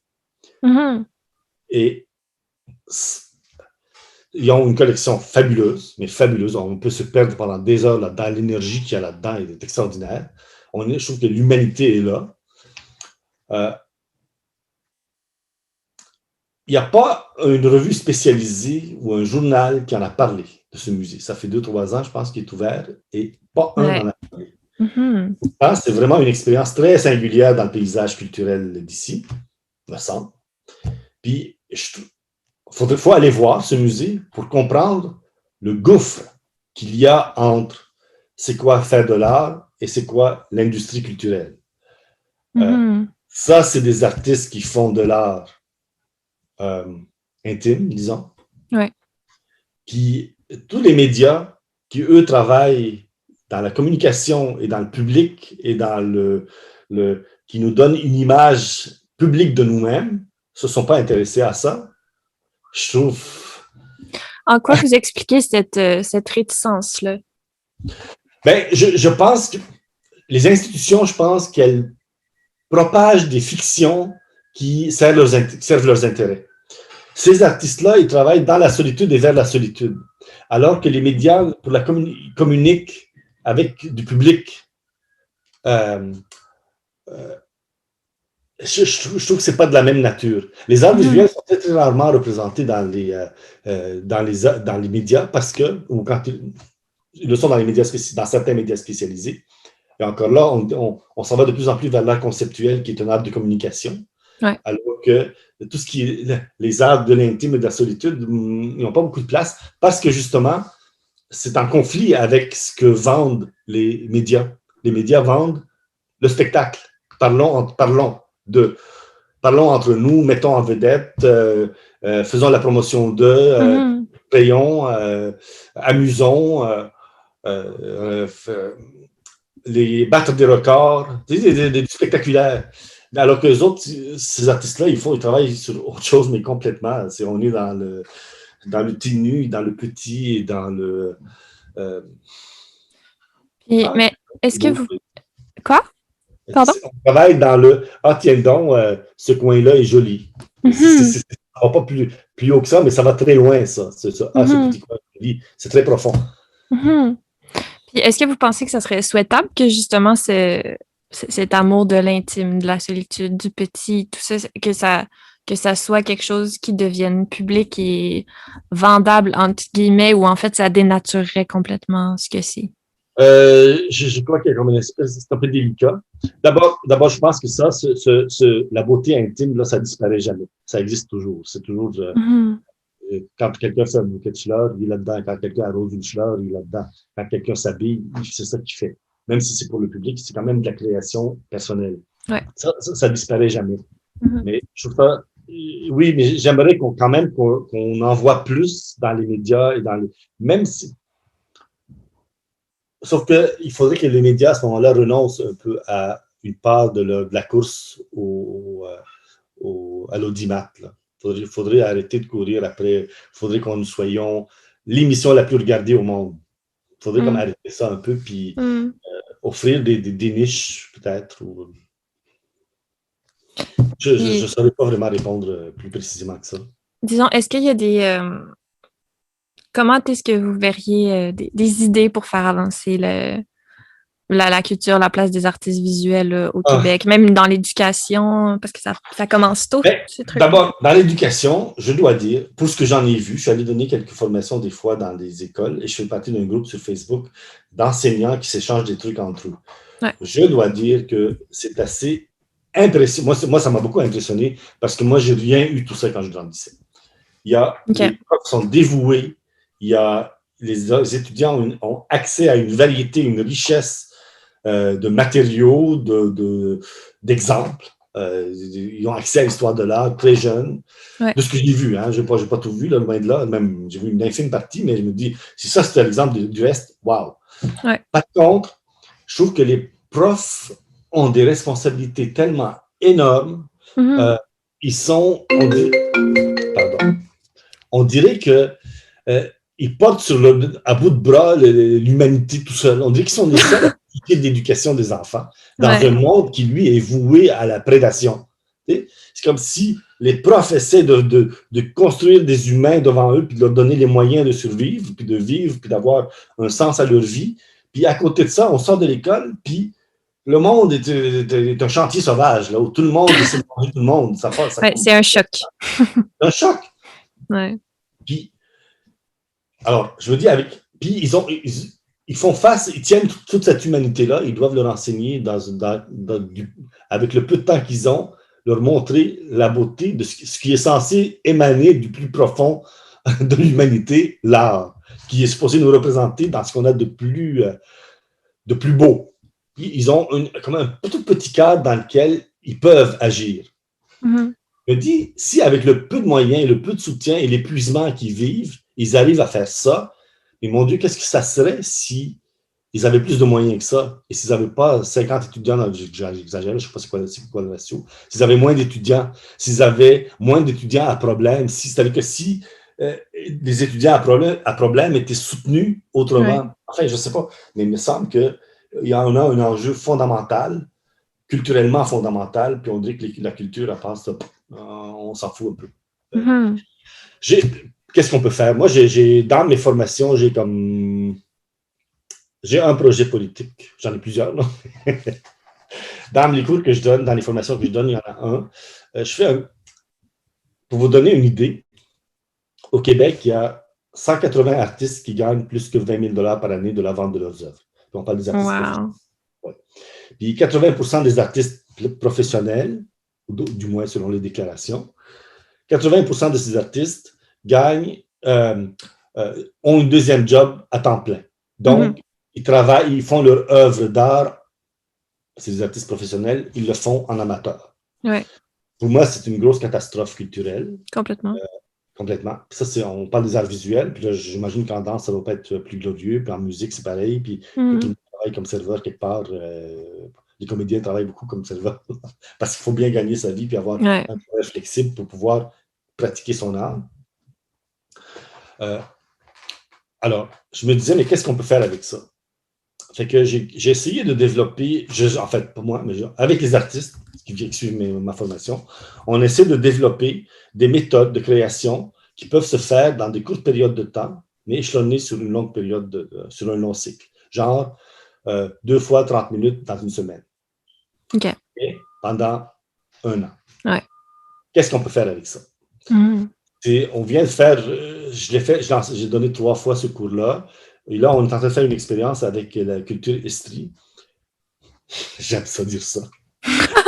Ça sonne bien. C'est ça. On fait le Conseil culturel de l'Estrie. Ils ont été très, très, très proactifs. Là. Ils nous ont donné cette possibilité de le faire. C'est qu'après avoir donné la formation, c'est de formations très courtes d'une fin de semaine où je donne l'information, en fait. OK. Et après, on a fait un suivi pendant 4 mois où, à toutes les 2 semaines, on se rencontre et on discute de l'évolution du travail. Chacun présente ce qu'il a fait, ses problèmes, et on discute entre nous. Mais c'est un groupe fermé. C'est sur Facebook, mais c'est fermé. Fait que on reste dans l'intimité du travail. C'est très rare cette occasion où les artistes en art visuel peuvent partager leur métier au cœur même de là où ça se passe. Mhm. Il se passe toutes sortes d'affaires intéressantes dans ce groupe-là. On est en train de développer une espèce de langage commun. On utilise des mots, là. On est autorisé à utiliser des mots là-dedans comme Dieu, extase. Mais on a envie d'y entrer, là. Quand je disais tantôt, prendre des mots mystiques, des mots religieux, puis les déployer autrement. Ouais. Là, on peut le faire, mais ce n'est pas des choses qu'on peut faire dans une présentation d'une exposition, dans une préface d'une exposition. On ne peut pas parler de ces mots-là. C'est pas sérieux. Mais ici, on peut ne pas être sérieux puis se prendre pour un théologien. Fait que, toujours agréable. toujours agréable. Refaire le monde et tout. C'est très intéressant. En tout cas, ça nous soulève plein de défis. Puis on voit différents processus. C'est vraiment intéressant. Puis mon projet, c'est que ces artistes-là, les artistes qui participent, puissent justement quand même créer une œuvre authentique malgré le peu de temps disponible. Puis, mais mon projet politique derrière ça, qui m'est apparu en le faisant, c'est que je me dis, bon, si avec si peu de moyens, si peu de temps, si peu d'argent, parce que nous, on ne coûte rien comme artiste, si on arrive à déployer ces œuvres-là et à les propager dans le public, puis que les artistes, le public regarde ça, puis se dit, mon Dieu, avec une demi-heure par semaine, ils ont fait ça. Avec 0 sous de budget, ils ont fait ça. Ouais. Avec 10$ de budget, ils ont fait ça. Qu'est-ce qu'ils peuvent faire avec des moyens? Ça, c'est un peu c'est de susciter le désir d'avoir plus de moyens pour les arts. Puis pour qui donnerait ces moyens-là? Est-ce que vous seriez pour une subvention de l'État pour des artistes? Oh. Oui, mais ça ne suffirait pas. C'est-à-dire que je crois que l'État peut subventionner certaines choses et le privé peut subventionner certaines autres. Je crois qu'il faut multiplier En fait, une des choses que je fais, je souligne l'importance de l'achat des œuvres d'art par les particuliers. Ouais, parce que je le souligne par un rituel. Chaque fois qu'ils achètent un tableau, je les fais signer en arrière comme producteur. Parce que si moi, je crée l'œuvre artistique, eux, ils créent l'œuvre culturelle. C'est-à-dire qu'eux, c'est eux qui la mettent sur la place publique. Et en choisissant, qu'est-ce qu'ils vont, de tout ce qui est, parce que l'offre est énorme en art, là, il y en a beaucoup, en choisissant qu'est-ce qu'ils veulent acheter, ils choisissent qu'est-ce qu'ils veulent pérenniser. Est-ce que vous veulent fructifier dans la société. Est-ce que vous iriez jusqu'à dire que la culture est créée par les gens qui la consomment? Oh oui, certainement. Certainement. Parce qu'ils y contribuent, en tout cas, certainement à la façonner, oui, c'est sûr. Parce que quand on achète une œuvre, non seulement on paye l'artiste, mais on lui permet de poursuivre. Ce qui sûrement, ça ne se ferait pas. Puis, on n'est pas obligé de les adopter puis de devenir un mécène, puis de leur payer un salaire annuel pour qu'ils produisent leurs œuvres. On pourrait le faire. Ceux qui peuvent le faire, tant mieux. Mais ce n'est pas nécessaire, puis ce n'est pas toujours nécessairement. Il y a toutes sortes de façons de fonctionner. Mais je veux revenir à l'État qui subventionne. Je trouve ça très important que l'État subventionne parce que parce que l'État subventionne, on voit l'art conceptuel. L'art conceptuel ne pourrait pas fonctionner sans l'État. Puis, c'est comme... Ça nous moi, je dirais, les installations, tout ce qui n'est pas vendable ne pourrait pas exister si l'État n'était pas là pour le subventionner. Sauf que ça a limité aussi le champ de l'expérience artistique. C'est que ça l'a limité à quelque chose qui peut être exprimé dans un texte de présentation, dans une demande de subvention. Ouais. C'est que les demandes de subvention conviennent à certains types d'œuvres d'art, mais ne conviennent pas à d'autres.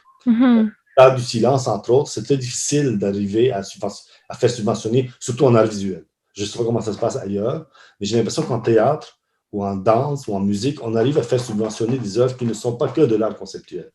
En peinture, c'est plus difficile. Il faut qu'il y ait une très bonne part de l'art conceptuel pour pouvoir être subventionné. Puis je comprends ça très bien parce que les subventionneurs, ils doivent pouvoir justifier. Puis c'est que justifier pourquoi ils ont octroyé l'argent à telle ou telle personne. Ce qui fait que le dossier qui est présenté, il tient lieu de garantie, disons. Fait que si c'est comme si tout à coup, le fait que ça protège le subventionneur devient plus important que la qualité de l'œuvre produite. Ça s'auto-sabote un peu, mais en même temps, ça produit des œuvres qu'on ne verrait pas autrement. Ça montre un autre regard de l'humanité sur l'humanité. Ça nous montre sous un autre jour, ce qui est très bien. C'est juste que l'autre jour, il perd un peu. Oui, ben en fait, moi, j'ai abandonné ça parce que je ne suis pas subventionnable. Euh, Pour quelle raison, vous pensez? ben, je ne sais pas, mais on me l'a dit. C'est-à-dire que j'ai OK. présenté un dossier pour un projet majeur, pour moi, le projet le plus important que moi, je peux produire. J'y ai mis 3 mois rien que pour rédiger le texte. Le projet était conçu depuis longtemps, mais pour le faire rentrer dans le formulaire pour qu'il soit clair, parce que Ouais. c'est un projet très complexe. C'est comme on ne peut pas le lire en 5 minutes, là, faut le lire. Faut s'asseoir pour le lire. Ils ont une demi-heure pour le lire. Fait que j'ai essayé d'être le plus clair possible, le Ouais. plus percutant possible. J'ai vraiment fait du mieux que je pouvais. Je ne pouvais pas faire mieux que ça. J'en doute Puis pas. on m'a renvoyé puis en plus, je me suis arrangé pour présenter mes meilleures œuvres que j'ai présentées que j'ai faites dans toute ma vie. En leur disant, écoutez, c'est parce que j'ai fait plusieurs œuvres d'Allier, puis ça correspond plus à l'image qui. Si je vous avais juste présenté ce que j'ai mis dans la dernière année, ça ne serait pas passé. Vous n'auriez pas compris. Là, je vous ai présenté les œuvres phares qui correspondent à mon projet. Je parlerai de mon projet après, c'est quoi juste. Mais ce qu'on m'a répondu, c'est que dans les 5 catégories, pertinence, originalité, qualité des œuvres, tout ça, j'ai une note moyenne. Après avoir parlé avec quelques collègues, pour pouvoir obtenir il faut avoir au moins une note excellente pour pouvoir obtenir une bourse, parce que la compétition est féroce, on revient à la compétition. Mais ce qui fait que moi, je me dis, bon, ben, là, j'ai fait du mieux que je pouvais. C'est 2 organismes, un au fédéral et un au provincial. Fait que je pense que la réponse est claire. Je ne fit pas dans ce système-là. Peut-être qu'effectivement, mon œuvre est moyenne. Peut-être que mon projet est moyen, effectivement, par rapport à ce que les autres font. Je me dis que ça doit être assez extraordinaire. Mais pour moi, je ne suis pas capable d'aller au-delà de ça. Fait que, au lieu de passer des mois et des mois à faire des demandes de subvention pour quelque chose où la réponse est claire, là, Ouais. fait que j'ai arrêté. Mais c'est pas grave parce que j'en ai pas besoin. Personnellement, j'en ai pas besoin. J'ai eu de la reconnaissance, j'ai eu des tapes dans le dos, j'ai eu des clients qui m'ont acheté. J'ai eu une réponse positive. Fait que j'ai pas besoin de ça d'avant. Plus. Je me plais beaucoup en enseignement ces temps-ci. Puis, bref. Parlant d'enseignement, encore, on a déjà parlé un petit peu, mais est-ce que vous-même, vous avez un mentor? J'en ai eu 2. J'en ai eu 2. Francine Labelle, qui enseigne encore. Très, très, très, très, très puissante comme éducation, à mon avis. Puis Normand Biron, qui a été un ami très proche, puis qui m'a vraiment. Il a été un mentor dans une autre direction. Il m'a ouvert le regard sur l'intelligence des gens cultivés, en fait. Je n'ai pas de mentor pour l'instant. J'en ai plus depuis un bout de temps. Mais par contre, j'ai un artiste dont j'aime beaucoup l'esprit, René Daniel Dubois. J'essaie de parcourir son œuvre en parallèle à l'œuvre que moi je fais. Puis j'essaie de faire en sorte que son œuvre contamine la mienne. Je ne sais pas comment, mais c'est vraiment... C'est un ami, mais je ne peux pas dire que c'est un ami. C'est pas mon prof, mais c'est comme... Ça veut dire qu'on se rencontre à travers son œuvre. Ça j'aime beaucoup cette posture-là. Pour moi, c'est un grand exercice parce que j'ai pas une... Académiquement, je ne suis pas très fort. Puis lui, il est plus que moi. C'est comme ça. J'aime ça. Mais aujourd'hui, ce que j'aimerais plus que tout, là, plus que d'avoir un mentor, ce que j'aimerais, c'est avoir un groupe d'artistes, de collègues, un peu comme je fais avec mes étudiants en ce moment, là, des artistes professionnels qui gagnent leur vie avec ça, qui ont une œuvre ambitieuse, puis qu'on se réunit ensemble une fois ou 2 semaines, puis qu'on discute de nos processus créateurs chacun, et qu'on se suive pendant un certain temps. Il y a un groupe de soutien à la création, à la production. Puis intime, fermé. Puis c'est quelque chose d'ailleurs que j'aimerais ça proposer, développer, de créer un peu partout, différents groupes qui s'assemblent comme ça pour se rencontrer virtuellement une fois ou 2 semaines. On fait maintenant en Zoom là, ou autre, avec une autre plateforme. Et de se créer des groupes de soutien pendant un certain temps, pendant 1 an, le temps de faire une production. Et après, changer de groupe. Puis ensuite, changer de groupe. Et comme ça, on est exposé à qui nous sommes comme communauté artistique. En tout cas, en art visuel, ça arrive à peu près jamais. Jamais, jamais. Chacun de nous travaille tout seul sur son œuvre à lui. Puis ça, dans votre vie, cette solitude-là, cette absence de communauté artistique autour de vous, est-ce que Comment vous avez géré ça, en fait? Est-ce que ça a été un gros challenge psychologiquement de faire face, même si c'était quand même naturel pour vous, la solitude? Oui. Ben, ça l'a été, comment je dirais? Au début, quand j'ai commencé à peindre, je me disais, je vais fouiller en dedans de moi qu'est-ce que j'ai. Je le mets en scène, puis je le montre aux autres, et je dirige ça comme une flèche vers leur cœur. C'est vraiment, Ouais. c'est une entreprise de séduction et de communication. Puis, vers 30 ans, à un moment donné, à l'université, on nous disait tout le temps que tout seul, on n'est rien. On est un artiste que quand on est en train de répondre aux œuvres des autres, puis idéalement, les autres contemporains. Fait que finalement, on est un artiste quand on participe à une œuvre commune, à la création commune d'un genre ou de l'art contemporain. École, un peu. Pardon, oui, oui, école, ou quand on répond à des écoles, ou quand on discute entre nous, finalement, à travers nos œuvres. C'est comme ça ne m'a jamais convaincu vraiment, puis je me suis dit, je vais essayer une expérience. Est-ce que tout seul, je suis encore un artiste? Ce qui fait que je créais des œuvres qui allaient disparaître 5 minutes après que je les ai finies. Des œuvres qui ne laissaient pas de traces. Genre, j'assemble des objets, puis je dessine autour de ces objets-là, puis quand j'ai fini, j'enlève les objets. Ce que j'ai découvert, c'est que tout seul, j'ai encore intérêt à peindre, à dessiner. Pourquoi? C'est quoi qui s'anime au fond de moi? Je ne le sais pas. Et je me suis dit, je vais aller explorer. C'est cette fois-là que j'avais du temps devant moi. J'avais loué un local 1 an et demi plus tard. J'avais de l'argent pour 1 an et demi. Là, je me suis dit, OK, je vais continuer à dessiner pendant 1 mois. Quelques jours plutôt. Après ça, c'est devenu quelques mois. Puis là, c'est comme... C'était très excitant. C'est comme si j'explorais un territoire où les mots avaient moins d'emprise, mais que tout le visible était foisonnant. Et j'avais une énergie incroyable. Je pouvais travailler. Je me mettais à 8 heures du matin à table. Je me levais à minuit. Puis je m'étais levé pour quelques pauses. J'ai fait ça pendant 3 semaines intensifs. Puis aucune substance, ni alcool, ni pot, ni drogue, parce que je ne crois pas que ça ne marche pas ensemble, la création. Ah oui, ça, c'est une petite parenthèse que je vais ouvrir vers vous pour continuer. Est-ce que vous avez utilisé déjà, mettons, des plantes hallucinogènes? Est-ce que ça vous a déjà aidé dans la... J'ai jamais osé aller jusqu'à l'hallucinogène. Le plus loin que je suis allé, c'était le pot. C'était déjà limite folie. Là. J'ai beaucoup aimé faire ça, mais ça n'a pas eu d'impact direct sur le...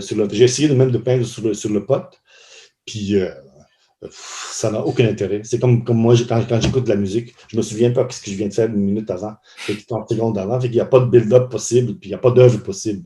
C'est comme ça fait joli là, pendant que je le fais, mais en fait, il faudrait que les gens qui regardent mon œuvre le regardent sur le pot. Puis là, ça pourrait marcher. Mais c'est pas comme ça. De toute façon, j'aime pas ça. Moi, je trouve faire sous influence, c'est comme faire quelque chose entre parenthèses. Mais c'est pas ça que je veux faire comme œuvre. Moi, je veux faire une œuvre sur le corps cru, là, sur l'humanité crue. Et j'aime mieux ça. Je trouve ça plus fascinant. OK. Intéressant. Je me rappelle si j'avais entendu une entrevue à un moment donné avec Leonard Cohen, puis il parlait de l'alcool, tu sais. Puis il disait on peut collaborer avec la vision que l'alcool nous donne. Puis pour ça, il pouvait trouver ça intéressant, tu sais. Oui, c'est bien dit, oui. Je ne peux pas dire que de l'époque où j'ai pris pendant un bout de temps du pot, là, je ne peux pas dire que je ne retire rien. L'espèce de fragmentation du monde, l'espèce d'éclatement, ça m'a plu.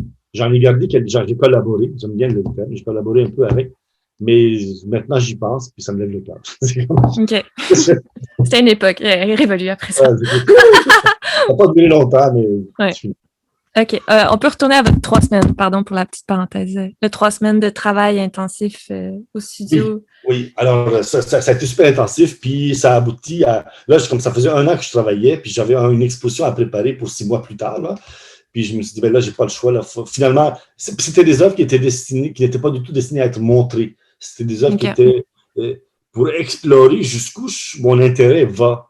Puis je me suis mis, c'est là que j'ai commencé à développer un langage métaphysique et un peu, pas métaphysique, mais que je me suis approprié le langage religieux parce que les images qui apparaissaient étaient religieuses, mais c'était mon langage, le langage de mon enfance. C'était l'Éden, c'était la transfiguration, c'est comme l'un expliquait le phénomène qui est comment les images qui apparaissent devant moi s'expliquaient par ces mythes-là. Puis là, je me suis dit, mon Dieu, mais ces mythes sont universels, ils n'appartiennent pas à la religion chrétienne, ils appartiennent à l'humanité. Puis, en tout cas, c'est comme si j'ai retrouvé la source de parole qui venaient de moi et non pas. Surtout que je venais de passer 20 ans avec mon mentor, Francine Labelle, où tout discours que je pouvais prononcer venait d'elle. C'est comme, j'étais saturé par son discours qui était très, très puissant. Ouais. Puis là, c'est comme ça m'a permis de développer un autre discours, justement.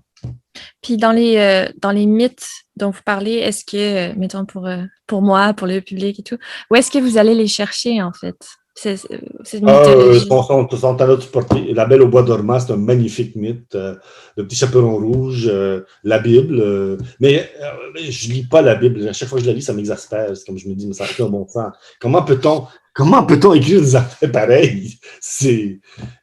Ça me révolte à tout coup. À tout coup. J'ai comme lu 6 paragraphes, peut-être récemment, dans les dernières années. Puis chaque fois, je suis comme révolté. Mais c'est horrible.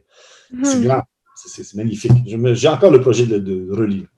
Mais c'est des histoires qui sont reprises un peu partout. La mythologie grecque est reprise un peu partout. Dans toutes les émissions, les films qu'on regarde, on en voit des bribes ici et là. Puis ça peut être tout simplement des émissions que je regarde, puis il y a une interaction entre deux personnages, puis je dis, ah tiens, ça éveille quelque chose. Je ne suis pas très élitiste, dans le sens que je crois que la grande culture charrie beaucoup de choses, mais la petite culture charrie aussi beaucoup de choses. Puis les fenêtres vers la beauté du monde sont partout. Je crois vraiment que la beauté est omniprésente, que la poésie est omniprésente. Mais elle est en mélange avec des horreurs aussi. Puis, est-ce que vous avez déjà fait un projet avec des peuples autochtones? Parce qu'on dirait que, je sais pas, il y aurait quelque chose à explorer au niveau de la mythologie, de tout cet univers de fantasy. Je ne connais pas cet univers-là. Mais par contre, j'ai vu quelques images, des extraits vidéo de powwow. Et vraiment, j'ai été ébloui, un peu comme devant l'art africain. Ouais. Je me dis, mais j'étais sidéré de savoir que ça existe encore et que ce n'était pas disparu. Et que les écoles d'assimilation n'ont pas été, et que les enterrements de centaines de cadavres d'enfants n'ont pas tué cet esprit-là. Ça, j'étais vraiment, vraiment sidéré. Puis, j'ai hâte que les powwows reprennent parce que je veux vraiment y aller. Puis, mais j'ose pas trop parce que, j'ose pas trop, c'est pas vrai. C'est drôle, je viens de faire un rêve cette nuit à propos de ça, justement, où une femme autochtone m'enseignait à décider selon la technique qu'elle a apprise de ses ancêtres. C'est très drôle, ça. Il y a des petites perches là qui vous sont tendues. Mais oui, je crois qu'il y a quelque chose là de très puissant. En tout cas, ce qu'on en voit dans les musées, là, c'est une splendeur. Puis, je suis très attiré aussi par l'esprit du vaudou, justement parce que c'est une religion, mais ce n'est pas une religion organisée. C'est comme si on revenait à la base du moment où les religions se créent. On peut essayer toutes sortes d'affaires là. Enfin, je suis pour les religions populaires, la création populaire, la création des religions par la population. Puis, par curiosité, dans votre communauté maintenant où vous avez emménagé, est-ce qu'il y a, je sais pas, une religion qui domine un système de croyance ou pas tellement? Je ne sais pas, depuis que je suis arrivé, on est en pleine pandémie, fait que je n'ai pas pu rencontrer. Ah, c'est vrai. Je m'étais dit, je vais m'installer. Pendant 1 mois, je ne ferai rien que visiter les lieux culturels, savoir qui est là. Finalement, je suis resté ici, puis je me suis organisé. On commence à s'installer tranquillement. Puis comment vous avez sûrement répondu souvent à cette question-là, mais comment vous l'avez vécu, la pandémie, de votre côté? Ah, moi, ça a été un soulagement. Moi, ça m'a Ah ouais? Ah oui, c'est ça qui m'a... Mais parce que justement, les projets s'accumulaient, les désirs s'accumulaient, je courais comme une queue de veau un peu partout. La PCU est venue calmer tout ça. Ouais. Puis ça m'a beaucoup, beaucoup aidé à OK, arrête de courir, là. Ouais. Qu'est-ce que tu veux faire? Puis c'est ça qui m'a permis probablement de faire du ménage intérieur, puis aussi de ne plus avoir toutes sortes d'obligations sociales et de ne plus rencontrer personne, d'être tout seul, de me retrouver avec mon conjoint ici, puis avec très peu d'amis qu'on voit, ou ma famille, que je vois un peu. Ça m'a permis de me rendre compte que j'avais un problème de diversité, d'avoir trop de choses à faire, que je courais trop comme un veau, puis que c'est pas sain. C'est pas sain pour rien. Ça aide pas l'œuvre d'art, ça aide pas que je m'éparpillais trop. Finalement, je pense que je vais garder la peinture puis l'enseignement parce que, étrangement, euh, je sens que j'ai du succès dans l'enseignement. J'avais du succès dans la peinture, mais on dit que ça ne compte pas. Que j'ai du succès ou pas en peinture, c'est pas grave. L'important, c'est que je fasse l'œuvre. Ça, c'est correct. Mais le fait qu'en enseignement, on me demande d'aller enseigner, le fait que les artistes aiment ce que je fais et qu'ils m'évaluent pas mal bon, ce succès-là, il compte pour moi, il est comme important. Puis là, c'est comme, OK, je vais le garder parce que j'aime ça, partager avec les autres, j'aime ça être avec les autres. Puis j'apprends beaucoup avec eux, avec elles, surtout elles, parce que c'est 90%, 95% des femmes qui prennent ces cours-là. Ah ouais? Ah oui, tous mes textes sont écrits au féminin, parce que ça serait trahir la réalité. Que de respecter la langue, la règle du français, je trahirais la réalité, parce que c'est que les femmes qui viennent prendre des cours. Pourquoi vous pensez? C'est quand même c'est une statistique Je n'ai aucune idée. assez radicale. OK. Je n'ai aucune idée. Je me suis dit même que quand je me suis dit, je vais écrire le texte au féminin, peut-être que ça va piquer les gars et qu'ils vont se mettre à venir. Pas du tout. Aucun effet. Je ne sais pas pourquoi. Je ne l'explique pas. C'est correct. Je ne m'en plains pas. Mais pourquoi je parlais de ça? Les cours. Les cours, le fait que c'est gratifiant d'enseigner, tandis que, mettons, par rapport à la peinture, ça ne vous dérangeait pas de... Fait que là, il me reste, le problème qui me reste, mon défi pour l'avenir, ce qui me reste à préciser, c'est les 60 projets qui traînent dans mes tiroirs, je fais quoi avec ça? Ouais. Comment est-ce que je vais m'en décharger sans perdre ce contenu-là, sans éparpiller, sans dilapider ça? Est-ce que je les donne à du monde? Mon projet auquel je pense maintenant, c'est en faire des vidéos pour chacun de présentation, faire une présentation de chacun de ces projets-là, puis les rendre publics, puis que quiconque veut le faire, qu'il le fasse. C'est une bonne idée. Oui, je pense. Je sais pas, j'y pense. Mais déjà, faire ça, c'est beaucoup de temps, beaucoup de travail. Ouais. Il faut que je réfléchisse. Ça, c'est mon prochain défi. Puis, est-ce que vous avez, mettons, un grand rêve que vous n'avez pas encore réalisé, puis qui... C'est pas obligé d'être par rapport à la peinture, mais juste dans la vie. Non, j'en ai un rêve par rapport à la peinture que je n'ai pas réalisé. Puis c'est le projet pour lequel j'ai présenté un dossier, des demandes de bourse. Là. Ouais. Ça s'appelle Partition picturale. C'est très, très ambitieux. C'est très académique. Ça demande une assise de fou. Je vous explique en 2 mots c'est quoi. J'essaie d'importer l'idée de l'interprète en peinture. Ce qui fait que je crée des partitions pour des tableaux. Je les donne à un autre artiste, puis l'autre artiste l'interprète. Il le crée. Wow, OK. Il n'y a pas de version originale du tableau, il n'y a que différentes interprétations. Ça, c'est la base. Puis il y a toutes sortes de déclinaisons possibles à ça, entre autres, le travail collectif. Un compositeur crée une partition pour un tableau, un directeur artistique engage 12 artistes pour peindre un seul tableau pour être performé en public, genre. Puis ça ressemblerait à quoi, une partition comme ça, justement, qui n'est pas une œuvre... La recherche est à faire. Pour l'instant, j'ai expérimenté trois formats. C'est du texte et c'est des images. C'est une image avec des points de référence. C'est des feuilles transparentes, une par-dessus l'autre.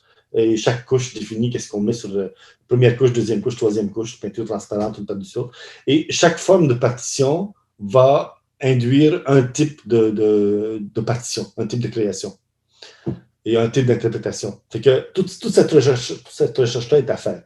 La grande difficulté, c'est de rassembler plusieurs artistes, parce que c'est comme le projet est en plusieurs phases. La première phase, c'est moi qui ébauche les prémices et qui les interprète. Je fais comme une dizaine de partitions, je les interprète pour donner un exemple de qu'est-ce que ça peut donner. Deuxième phase, j'engage des artistes, une dizaine, pour créer chacun crée ses propres partitions, faire la recherche sur quelle forme de partition, qu'est-ce qu'on peut y mettre, comment on peut les développer, et les interpréter entre nous. Et après ça, il y a une troisième phase pour implanter ça dans la communauté, pour que ça se propage et que ça peut être publié des livres de partitions, ça va être donné des cours pour interpréter des partitions, ça peut être faire monter des spectacles de performances de partitions en public, de réalisation d'une partition en public. C'est très, très, très, très, très vaste. Et je crois que c'est une idée vraiment originale et ça donnerait lieu à des œuvres qui ne se trouvent pas ailleurs, qui ne se sont pas trouvées ailleurs dans l'histoire, en tout cas, je ne connais pas. Les exemples qui s'en rapprochent, c'est les sculptures indonésiennes où le maître crée une œuvre et les copistes imitent ce qui est là, mais ce qui a été fait avant eux, jusqu'à ce qu'ils ressemblent aux maîtres qui peuvent créer leur propre œuvre. Mais c'est que si on dévie de l'original, on trahit l'œuvre. Alors que là, dans les partitions, on demande que les artistes interprètent et dévient enfin, qu'ils insufflent une vie à cette structure que je leur ai donnée, que le compositeur a donnée. C'est une longue conversation à avoir, ça. Mais ça, c'est vraiment... Il faudrait que je fasse une maîtrise pour ça. Il faudrait que, pour mettre les bons mots, c'est vraiment une assaise de 5, 10, 15 ans là, pour que ça donne son plein potentiel. Puis pourquoi c'est compliqué? C'est qu'on ne sait pas ce que ça peut donner. Comment est-ce qu'on peut demander à des artistes de s'engager dans une voie aussi obscure et de délaisser, surtout quand je veux faire appel à des artistes particulièrement talentueux, pour, si on veut que ça donne quelque chose, comment est-ce que je peux les convaincre d'abandonner les pistes qu'ils ont poursuivies pendant des années pour venir se greffer à mon intuition? Tu sais, c'est comme si c'est même pas un projet clair, que ça va donner quelque chose de super précis. Mais si on ne l'expérimente pas, on ne sait pas qu'est-ce que ça donne. Moi, je crois que ça va donner des grandes choses, des grandes œuvres, un genre artistique, ni plus ni moins. Là. Puis, ça peut s'appliquer à la peinture, ça peut s'appliquer à la sculpture, ça peut s'appliquer à la céramique, le métal. Tu sais, mais c'est peut-être le fait que justement ça soit encore obscur puis que ça soit pas tout tracé qui va rendre ça intéressant. Je sais pas, moi si je me mettais à la place de ces artistes-là, c'est ça qui m'allumerait en fait. Ça c'est passionnant. Ça c'est passionnant.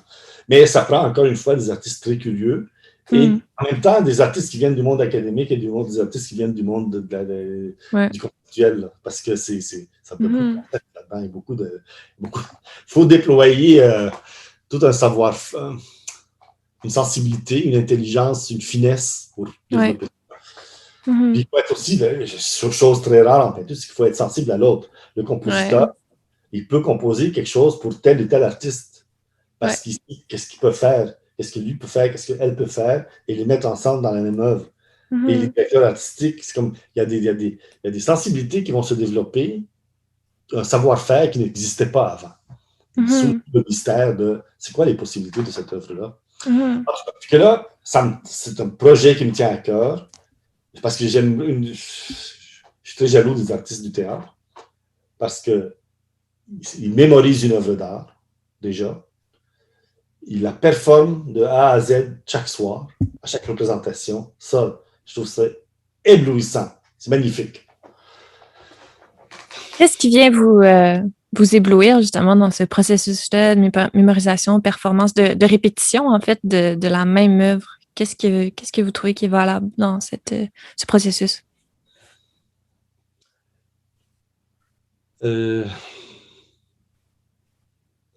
C'est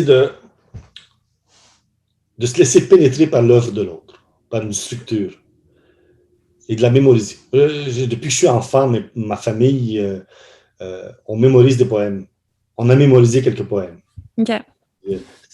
J'ai arrêté de le faire depuis longtemps, mais puis les réciter, c'est toujours un plaisir. Je marmonne toujours, je suis toujours en train de chanter des chansons, parce que justement, la chanson, vous le savez, en musique, là, vous avez une partition que vous avez apprise par cœur et vous la réinterprétez à chaque fois. Chaque fois, vous lui ajoutez une nuance. C'est comme, plus on interprète, plus on comprend comment c'est fait, plus on comprend le compositeur, plus on se comprend à travers ce qu'on comprend du compositeur. Il y a vraiment une connaissance l'un de l'autre, je trouve que il y a une vraie communication, là, je trouve. Il y a ça que j'aime. Il y a la maîtrise aussi. Tu sais, quand tu connais ton sujet, quand on connaît son sujet, puis qu'on sait à tel moment, il faut mettre telle nuance, à tel autre moment, telle autre nuance, puis on a l'impression qu'on est en train de dévaler une pente, puis il ne faut rien rater. Là. Il ne faut pas rater le détour.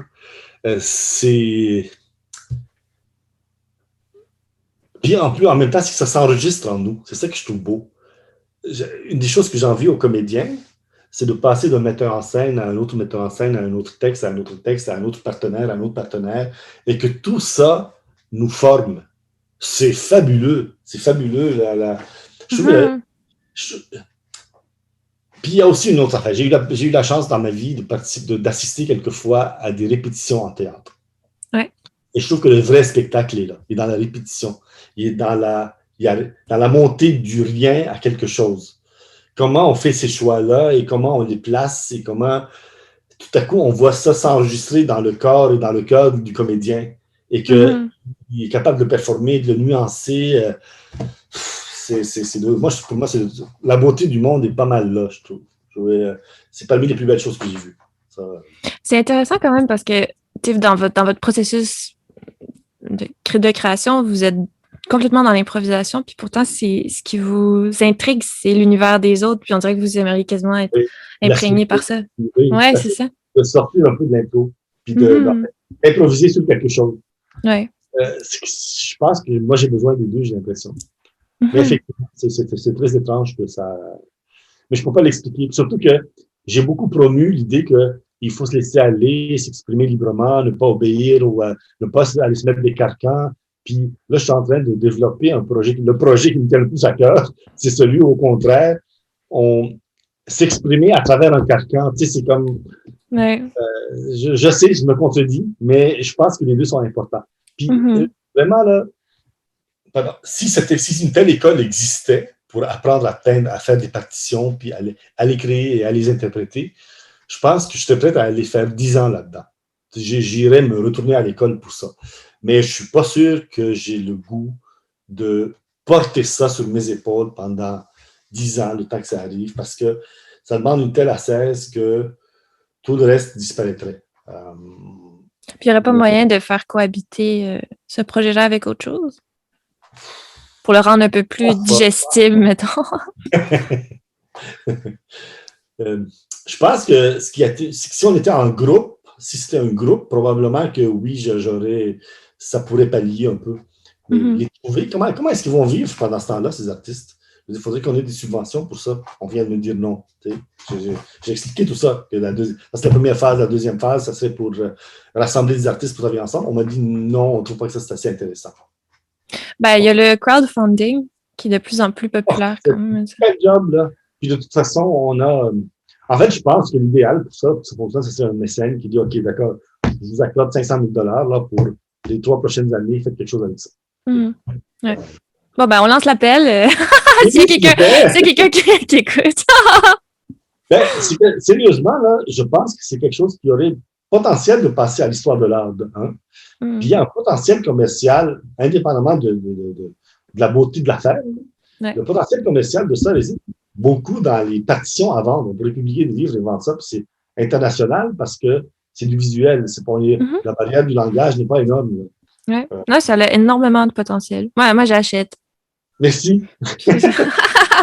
Mais évidemment, les artistes visuels, ça les écœure un peu quand je leur montre ça, certains en tout cas, parce qu'ils se disent, mais écoute, j'ai déjà assez de contraintes dans ma job. Quand j'ai le temps de peindre, c'est pour être libre. Hein? Oui. Okay.